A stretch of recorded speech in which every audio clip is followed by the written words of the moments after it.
Olá pessoal, vamos continuar a leitura de Górgias, de Platão, parte 17.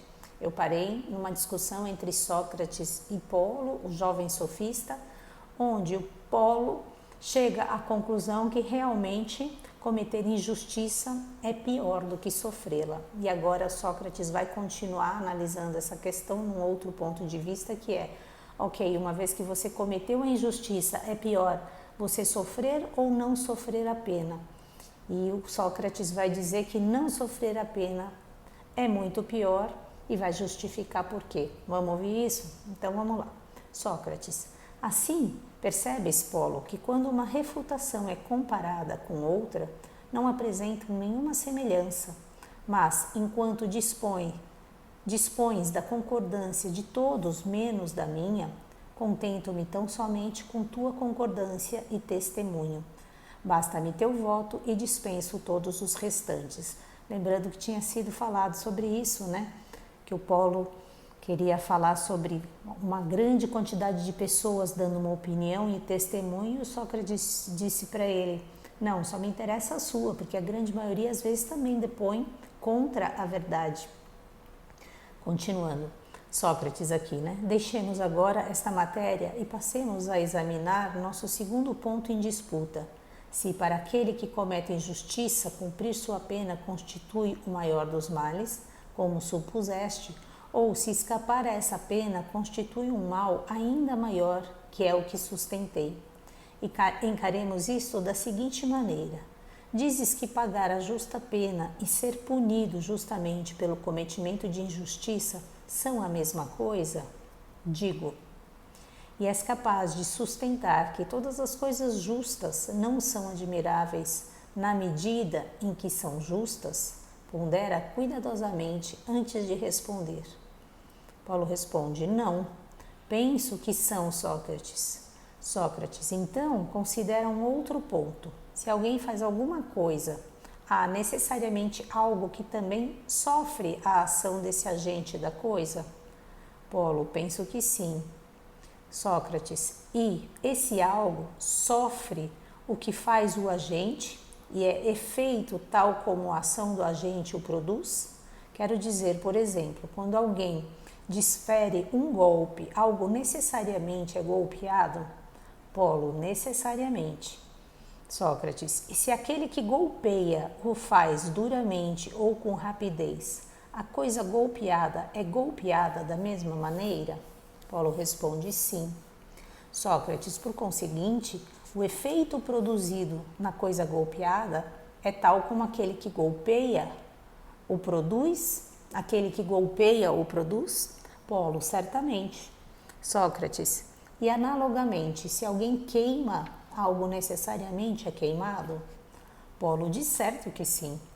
Sócrates: e se queima de maneira severa ou dolorosa, a coisa queimada é queimada conforme aquele que queima a queima? Polo: certamente. Sócrates: do mesmo modo, se alguém corta, pode-se dizer coisa idêntica, já que algo é cortado? Polo: sim. Sócrates: e se o corte é grande, profundo ou doloroso, a coisa cortada é cortada da maneira que o cortador acorda? Desculpa. Polo: assim parece. Sócrates: em resumo, vê se concordas com o que eu estava dizendo há pouco, ou seja, que em todos os casos, da exata maneira, seja qual for esta, que uma coisa atua sobre outra coisa, a coisa que sofre a ação a sofrerá. Polo: realmente concordo com isso. Sócrates: admitido isto, pergunto: pagar a pena é sofrer algo ou fazer algo? Polo: é necessariamente sofrer algo, Sócrates. Sócrates: por meio de um agente? Polo: é claro, nas mãos daquele que aplica a punição. Sócrates: e aquele que pune corretamente, pune justamente? Polo: sim. Sócrates: realizando o que é justo ou não? Polo: o que é justo. Sócrates: e aquele que paga a pena ao ser punido, sofre o que é justo? Polo: é o que parece. Sócrates, e o que é justo? Penso que chegamos a um consenso acerca disso. É admirável? Polo, certamente. Sócrates, portanto, desses dois indivíduos, um faz o que é admirável, ao passo que o outro, aquele que é punido, sofre o que é admirável. Polo, sim. Sócrates, e assim, se admirável não é bom, de fato é ou prazeroso ou benéfico? Polo, necessariamente. Sócrates, portanto, aquele que paga a sua justa pena sofre o que é bom. Polo, é o que é evidenciado. Sócrates, com o que é beneficiado? Polo, sim.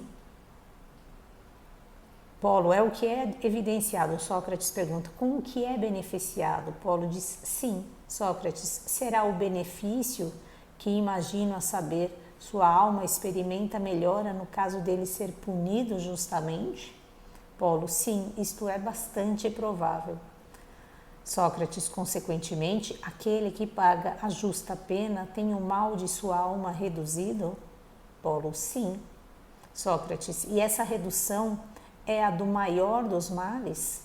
Concebe-o respondendo a seguinte pergunta: no que respeita à condição financeira de uma pessoa, consegues detectar algum outro mal além da pobreza?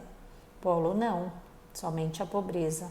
Sócrates, e no que tange a sua condição física, dirias que nesse caso o mal é fraqueza, doença, disformidade e similares? Polo responde, diria. Sócrates, e crês que na alma também há um certo estado vicioso? Polo, claro que sim. Sócrates, e chamas este estado vicioso de injustiça, ignorância, covardia e vícios similares? Polo, certamente chamo. Sócrates, então, no tocante a estes três, isto é, a condição financeira, o corpo e a alma, indicastes três estados viciosos, nomeadamente a pobreza, a doença e injustiça? Polo, sim. Sócrates, e qual desses estados é o mais vergonhoso? Não é a injustiça, quer dizer, em síntese, o estado vicioso da alma? Polo, de longe, é o mais vergonhoso. Sócrates, e se o mais vergonhoso, então também é o pior?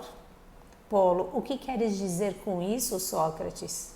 Sócrates, simplesmente o seguinte: o que concordamos anteriormente acarreta que aquilo que é o mais vergonhoso o é sempre porque constitui a fonte ou da maior dor ou dano ou ambos. Polo, é bem assim. Sócrates, e o mais vergonhoso de todos, conforme concordamos, é a injustiça e no conjunto o estado vicioso da alma? Polo, sim, é o que concordamos. Sócrates, então, ou é o mais doloroso e o mais vergonhoso de todos esses estados viciosos devido a um excesso de dor, ou de dano, ou de ambas as maneiras? Necessariamente, responde Polo. Sócrates, diante disso, pensas que ser injusto, indisciplinado, medroso e ignorante é mais doloroso do que ser pobre e doente? Polo, não penso assim, Sócrates, ao menos com base no que dissemos. Sócrates, então, devem ser colossais as proporções do dano e espantoso mal por meio dos quais o estado vicioso da alma excede todos os demais para ser o mais vergonhoso de todos, na medida em que não os excede pela dor, a julgar pelo teu raciocínio. Polo, é o que parece. Sócrates, ademais, suponho que aquilo que supera em dano na proporção máxima é certamente a pior coisa que existe. Polo, sim. Sócrates, assim, a injustiça, a indisciplina e, em geral, o estado vicioso da alma são os maiores males que existem? Polo diz, é o que parece. Vamos lá, vou parar por aqui, né? Tem muita coisa aqui, acho que alguns conceitos fundamentais aqui, essa discussão sobre o que é bom e o que não é bom para a alma, Ou seja, ele está mostrando aqui basicamente, através de toda essa sequência de um raciocínio lógico, que a injustiça, a tal como, né, a disciplina, são estados viciosos da alma, portanto ruim. E, portanto, quando não se tem uma correção desses vícios, ou seja, se eu cometi uma injustiça, se alguém cometeu uma injustiça e não é punido, não recebe essa pena, que é uma pena justa, é muito pior, porque essa alma, ela não tem a condição da correção, ou seja, né, voltar a ser aquilo que é admirável e bela, né, o bom, o belo e o justo, que são condições essenciais, né, da alma divina. Então, quando o homem, no momento em que ele perde essa capacidade, né, isso é bastante doloroso, é bastante vergonhoso, porque é um estado vicioso que causa essa dor, ainda que não percebamos no momento em que vivemos aí dentro de uma cegueira, vamos dizer assim, em comportamentos que existem aí, comportamentos morais. Continuamos então a partir de amanhã. Bye, bye.